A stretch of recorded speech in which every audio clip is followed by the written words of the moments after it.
Hello viewer, সকলে কেমন আছেন? আমি নূরজাহান। আজকে আবারও আপনাদের সামনে একটি নতুন রেসিপি নিয়ে চলে এসেছি। আর নতুন রেসিপিটি হলো কুমড়ো রেসিপি। কচি কুমড়ো এই গরমের সময় এই ধরনের হালকা রেসিপি খেতে সকলেই পছন্দ করেন আর সবজি খেতে। সেই জন্য একটি কচি কুমড়ো খোসা না ছাড়িয়ে এইভাবে তৈরি করবেন, সকলে দারুণ লাগবে। এর জন্য আমি নিয়েছি 150 গ্রাম মতো একটু বড় সাইজের চিংড়ি মাছ, পেঁয়াজ, কাঁচা লঙ্কা, আরও অনেক মশলা নিয়েছি, সেগুলো আপনাদেরকে বলে দেবো। সকলেই কিন্তু এই ধরনের রেসিপি অনেক পছন্দ করেন, কারণ প্রচণ্ড গরম পড়ছে আর এই গরমের সময় সকলেই চায় একটু হালকা মশলা দিয়ে রেসিপি খেতে, সবজি, সেটা স্বাস্থ্যের পক্ষেও ভীষণ উপকারী। এর জন্য আমি চলে এসেছি গ্যাস ওভেনের কাছে। আর এখানে আমি 3 চামচ মতো সরিষার তেল ব্যবহার করব। আমি এই তেলের মধ্যে কিন্তু কুমড়োটি রান্না করে ফেলবো, সেই জন্য তেলের পরিমাণটা একটু বেশি নিয়েছি, 3 চামচ নিয়েছি। তেলটা গরম হয়ে এসছে আর এর মধ্যে আমি দিয়ে দেবো চিংড়ি মাছগুলো দেওয়ার পর এটাকে আমি ভালো করে একটু লাল লাল করে ভেজে নেব। চিংড়ি মাছগুলো যদি একটু লাল লাল করে ভাজা না হয় তাহলে রেসিপিটা খেতে হয়তো ভালো লাগবে না অতটা, চিংড়ি মাছগুলো কাঁচা থাকলে। সেই কারণে আমি চিংড়ি মাছগুলো লাল লাল করে ভেজে নিচ্ছি। আর শুধুমাত্র চিংড়ি মাছের মধ্যে দিয়ে দেবো আমি সামান্য পরিমাণে লবণ, মশলা চামচের হাফ চামচ মতো লবণ দিয়ে এই চিংড়ি মাছগুলো ভেজে নিচ্ছি।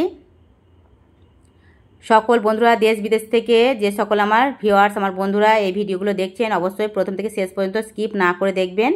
নতুন বন্ধু হয়ে থাকলে সাবস্ক্রাইব করে আমার চ্যানেলটির পাশে থাকবেন।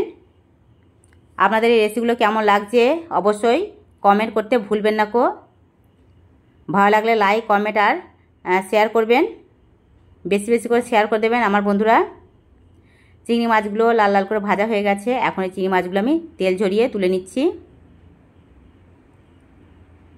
এখন সকল বন্ধুরা দেখবেন একটু মশলা কম দিয়ে রেসিপি খেতে অনেক পছন্দ করেন। সেই সকল বন্ধুদেরকে বলবো এই ধরনের সবজি, এই চিংড়ি মাছ দিয়ে খোসা না ছাড়িয়ে কুমড়ো রেসিপিটা তৈরি করে খেয়ে দেখবেন যে আপনাদের কেমন লাগে। চিংড়ি মাছগুলো আমি সব তেল ঝরিয়ে তুলে নিচ্ছি একটা ছাঁকনির সাহায্যে। এর মধ্যে তেল কিন্তু রয়ে গেছে। এই তেলের মধ্যে আমি দিয়ে দেবো কেটে রাখা পেঁয়াজ আর কাঁচা লঙ্কা। আমি একটু বেশি পরিমাণে তেল দিয়েছিলাম, কারণ চিংড়ি মাছ থেকে যে একটা ফ্লেভার বার হয় সেটা কিন্তু এই তেলের মধ্যে এখনও রয়ে গেছে।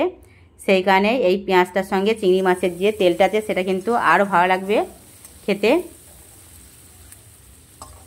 এখন পেঁয়াজটি আমি একটু লাল লাল করে ভেজে নেব। পেঁয়াজটি একটু লাল লাল করে ভেজে আসলে এর মধ্যে দিয়ে দেবো আমি কেটে রাখা কুমড়ো।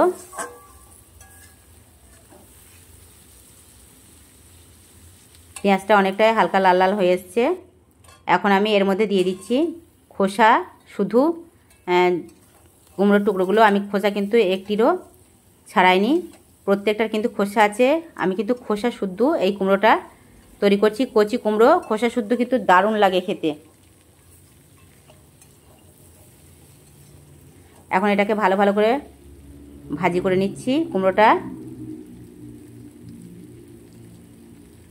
এর মধ্যে দিয়ে দিচ্ছি আমি লবণ। আমি মশলা চামচের 2 চামচ লবণ দিয়েছি। আর দিয়ে দেবো আমি হলুদ গুঁড়ো। আমি 1 চামচ মতো হলুদ গুঁড়ো দিচ্ছি। মশলা চামচের 1 চামচ মতো হলুদ গুঁড়ো আর 1 চামচ জিরা গুঁড়ো।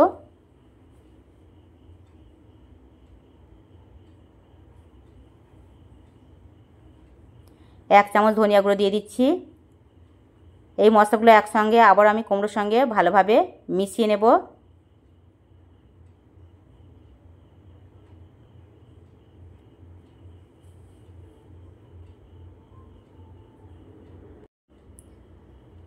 এর মধ্যে অল্প পরিমাণে আমি পানি দিয়ে দেবো, তা না হলে হয়তো মশলাগুলো নিচে লেগে যেতে পারে। এর মধ্যে থেকে কোনো রকম কিন্তু পানি কাটছে না, এটা আমি যেহেতু ঢাকা দিইনি সেই কারণে এর মধ্যে আমি অল্প পরিমাণে পানি দিয়ে দেবো। তার আগে আমি মশলাগুলো দিয়ে নিচ্ছি।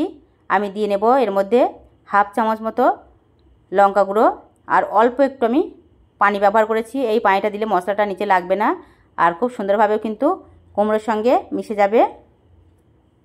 এই কুমড়োটা আমি এই কষাতে কষাতেই কিন্তু অর্ধেক তৈরি হয়ে যাবে। কুমড়োর মধ্যে খুব পরিমাণে পানি লাগে না, খুব সহজে কিন্তু এটা তৈরি হয়ে যায় এই রেসিপিটা। এটা নাড়াচাড়া করতে করতে অর্ধেকটা সিদ্ধ হয়ে যাবে, সেই কারণে অল্প পরিমাণে পানি দিলে এটা রেসিপিটা পুরো রেডি হয়ে যাবে। এটা নাড়াচাড়ার পর আবার আমি দিয়ে দিচ্ছি ভেজে রাখা চিংড়ি মাছগুলো দিয়ে আরও কিছুক্ষণ আমি 2-1 মিনিট রেখে নাড়াচাড়া করব। এটা কতটা মাখা মাখা হয়ে এসছে সেটা তো দেখে বুঝতেই পারছেন। এটা অর্ধেকটা তৈরি হয়ে গেছে। এখন এর মধ্যে দিয়ে দিচ্ছি আমি 1 কাপ মতো পানি দিয়েছি। খুব বেশি আমি পানি দিইনি, একটি বড় কাপের 1 কাপ পানি দিয়েছি। চা খাওয়া কাপ না, একটু কফি খাওয়া যে কাপগুলো হয় সেই কাপের 1 কাপ আমি পানি দিয়েছি। আর চারি সাইড থেকে আমি কড়াইয়ের গা থেকে যে মশলাগুলো লেগে আছে সেগুলো কিন্তু খুন্তির সাহায্যে এইভাবে নামিয়ে দিচ্ছি। এই রেসিপিটা আমি চচ্চড়ি করব, আর চচ্চড়ির মধ্যে যদি এই ধরনের গায়ে লেগে থাকে মশলা তাহলে এগুলো পুড়ে গেলে খেতে একদমই ভালো লাগে না। সেই জন্য চারি সাইডগুলো আমি একটু খুন্তির সাহায্যে নামিয়ে দিচ্ছি। এখন এটা ফুটতে শুরু করেছে। আমি কিন্তু এর ঢাকনাটা একদমই দেবো না, ঢাকনা দিলে আরও অনেক পানি কাটবে আর কুমড়োটা একদমই গলে যাবে। গলে গেলে ভালো লাগে না। কুমড়োগুলো একটু গোটা গোটা থাকবে তাহলে বেশি ভালো লাগে খেতে। কুমড়োটা একদমই চচ্চড়ি হচ্ছে। আর আমি এই কড়াইটাকে একটু নাড়াচাড়া করে চারি সাইডের যে পানিটা আছে সেটা শুকিয়ে দিচ্ছি। এখন এটাকে নামিয়ে নিয়েছি, গরম গরম পরিবেশন করব। আর আপনাদের কেমন লাগে অবশ্যই আমাকে জানাবেন। এইভাবে তৈরি করুন আর খেয়ে দেখুন।